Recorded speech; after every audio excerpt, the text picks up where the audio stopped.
बहुत ही प्यारे बच्चों, अज आपां पंजाबी काव झलकां ते इतिहास पुस्तक विच दर्ज परमिंदर सोढी जी की कविता जंग ते अमन पढ़ांगे। पर उस तो पहला मैं तुहानूं उन्हां दी जिंदगी के बारे कुछ गल्लां दस्सांगी जो सारी जिंदगी अगे तुहाडे काम आउणगीਆਂ बच्चों। परमिंदर सोढी का जन्म 27 सितंबर 1960 ईस्वी नूं पिता रजिंदर सिंह सोढी ਅਤੇ माता संतोष कुमारी के घर फिरोजपुर विखे होया। उसने MA पत्रकारी ते जन संचार विच कीती हुई है। अजकल वो जापान विच रहिंदा है। परमिंदर सोढी ने हुण तक उत्सव तेरे जाण बाद एक चिड़ी ते महानगर यमपत रब दे डाकिए सांझे साह लैंदियां झील वांग रुको पत्ते दी महायात्रा पल छिण जीना ते कुदरत दे डाकिए आदि पुस्तकां पंजाबी ਸਾਹਿਤ ਦੀ ਝੋਲੀ ਪਾਈਆਂ ਹਨ। परमिंदर सोढी की कविता कुदरत के सुहापण ਅਤੇ कुदरत की सहजता ते केंद्रित है। उसकी कविता मनुख नूं सहज ते शांतमई जीवन जिउण की प्रेरणा दिंदी है। रिश्तिਆਂ विच हाज़र प्यार ते मुहब्बत उसदियां लिखतां दा केंद्र बिंदु है। उसकी कविता विच जीवन दे सत्यम शिवम सुंदरम वाले चेहरे के दर्शन हुंदे हन। हथली पाठ पुस्तक विच उसकी कविता जंग ते अमन शामिल की गई है। इस कविता च जंग के दुरप्रभावां अते अमन के महत्व बारे चर्चा की गई है। तो सब तो पहला आपां प्रसंग करते हैं। यह काव टोटा आधुनिक पंजाबी काव झलकां ते इतिहास पुस्तक विच दर्ज परमिंदर सोढी की कविता जंग ते अमन विचों लिया गया है। इस कविता विच कवि ने जंग के बुरे प्रभावां अते अमन के चंगे सुखावे प्रभावां का जिक्र करदिआं इस अमन के महत्व नूं बयान किया है। प्रसंग इदां ही लिखना बच्चों हर किसी सत्र तो बाद ते पर व्याख्या लई दी जिहड़ी सतरां ने उन्हां विचों एक सत्र प्रसंग दे विच जरूर शामिल करनी है। तो चलो आपां व्याख्या करिए। बिरख नूं सुपना आया कि झड़ गए अचानक पत्ते सारे। वो कहते हैं कि एक बिरख नूं सुपना आया कि सारे पत्ते झड़ गए। पंछी नूं सुपना आया कि आकाश दुआले उसर रहीआं सीमावां। उधर पंछी नूं सुपना आया कि आकाश दुआले सरहदां उसार के उसकी उड़ान उत्ते रोकां लाईआं जा रहीआं हन। किताब नूं सुपना आया कि खुर गए हरफ सारे। हरफ मतलब की हुंदे ने सारे जो उसके शब्द ने वो सारे की कर गए खुर गए। किताब नूं ये सुपना आया। जाग गए डर के बिरख पंछी ते किताब। सारे ये जाग गए किहड़े किहड़े बिरख पंछी ते किताब इहो जिहा सुपना लैके।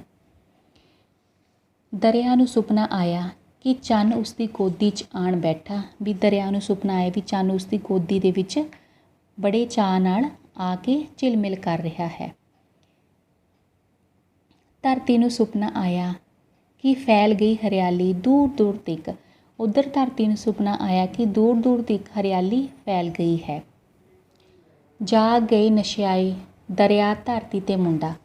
वो कहते हैं कि सुपने नाल दरिया धरती ते मुंडा खुशी नाल नशियाए होए उठे। इहो जिहे हन अमना भरे दिन। अमना भरे दिन इहो जिहे हन चारे पासे अमन ही अमन है, खुशियां खुशियां ही ने। घर नूं सुपना आया कि लट लट बल रहा है उसका बदन। एक घर नूं सुपना आया भी बहुत जल के उसका सारा बदन सारा शरीर जल रहा है। सड़क नूं सुपना आया कि दौड़ रहे उसकी छाती ते सहमे बेदिशा काफले। सड़क नूं सुपना आया भी बहुत वड्डे काफले दौड़ रहे हैं उजड़े हुए लोगों के। ठीक है ना, बुरी तरह जो उजड़े हुए हैं उन्हां दे जो काफले ने वो दौड़ रहे हैं।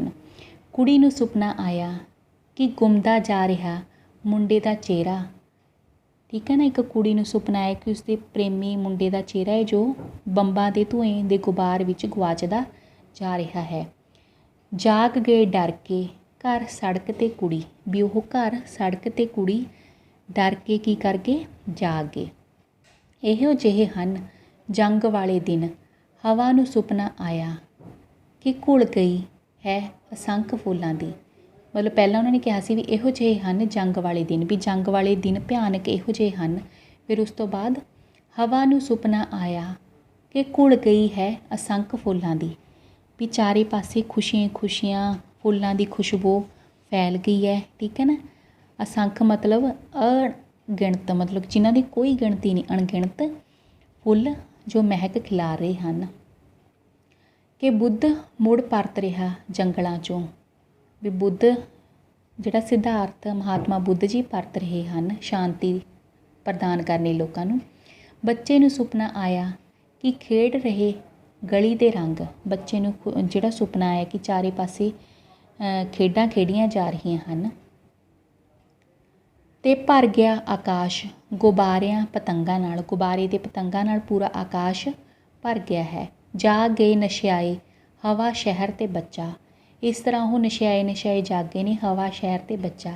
इहो ਜਿਹੇ ਹਨ ਅਮਨਾ ਭਰੇ दिन, ਇਹੋ ਜਿਹੇ ਹਨ ਅਮਨਾ ਭਰੇ दिन।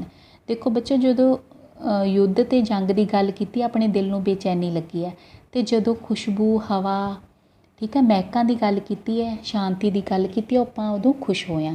इस तरह देखो जो ख्यालों नाल ਆਪਾਂ ਇੰਨੇ शांत ਹੁੰਦੇ, अगर सचमुच अमन के दिन आ जाण तो ਆਪਾਂ किन्ने खुश होवांगे।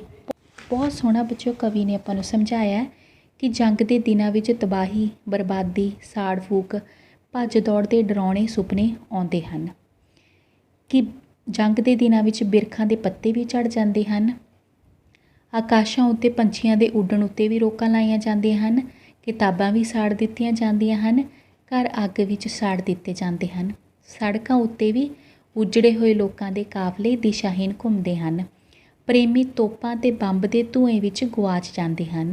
हर एक नूं अजिहे भैड़े दृश्य ते जो सुपने हैं वो आउंदे हैं ते नींद हराम हो जाती है।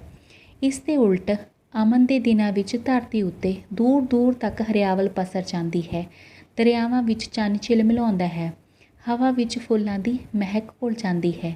महात्मा बुद्ध वर्गे भी महान ज्ञान ते महान शांति प्राप्त करके शहर नूं मुड़ आउंदे हैं। बच्चे गलियां विच रंगां दी खेड खेडदे हैं, आसमान विच रंग बिरंगे गुब्बारे ते पतंगां उड़दे हैं। इन्हां दिनां विच सब नूं खुशियां खेड़ियां भरी नशियाउण वाले सुपने आउंदे हैं ते शांति के वातावरण विच अखां खोलदे हैं ते उठदे हैं। इस तरह बच्चों वो सोहणे सोहणे दिन लगते हैं, सुपने लगते हैं जदों शांति हुंदी है। प्रश्न उत्तर आपां करिए। जंग ते अमन कविता किन्हां ने लिखी है? परमिंदर सोढी ने। ते जंग ते अमन कविता विच किस किस नूं जंग नाल हो रही तबाही ते दुखियाई सुपने आउंदे हैं? बिरख, पंछी, किताब, घर, सड़क ते कुड़ी नूं। कविता विच किस किस नूं अमन दे सुखावे माहौल दे नशियाउण वाले सुपने आउंदे हैं? दरिया, धरती, मुंडे, हवा, शहर ते बच्चे नूं। जंग ते अमन कविता विच बिरख नूं की सुपना आया कि उसके सारे पत्ते अचानक झड़ गए। महाग्यान ते महाशांति नूं नाल लैके जंगल तो कौन परत रहा है? महात्मा बुद्ध। आकाश दुआले उस्सर रहीआं सीमावां दा सुपना किस नूं आया? पंछी नूं। किताब नूं की सुपना आया कि उसके सारे अखर मिट गए। किस नूं अपनी गोदी विच चन्न दे आ बैठण दा सुपना आया? दरिया नूं। किस नूं अपने उत्ते दूर दूर तक हरियाली दे फैल जाण दा सुपना आया? धरती नूं। किस नूं अपने बदन दे अग विच सड़दे होए सुपना आया? घर नूं। किस नूं अपने उत्ते काफलियां दे दिशाहीन दौड़न दा ख्याल आया? सड़क नूं। किस नूं अपने अंदर असंखां फुल्लां दी महक घुल जाण दा सुपना आया? हवा नूं।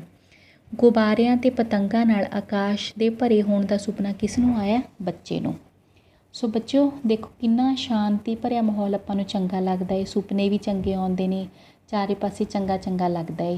सो इस करके आपां नूं चंगा चंगा लगण लई चंगी चंगी शांति रखनी चाहिदी है।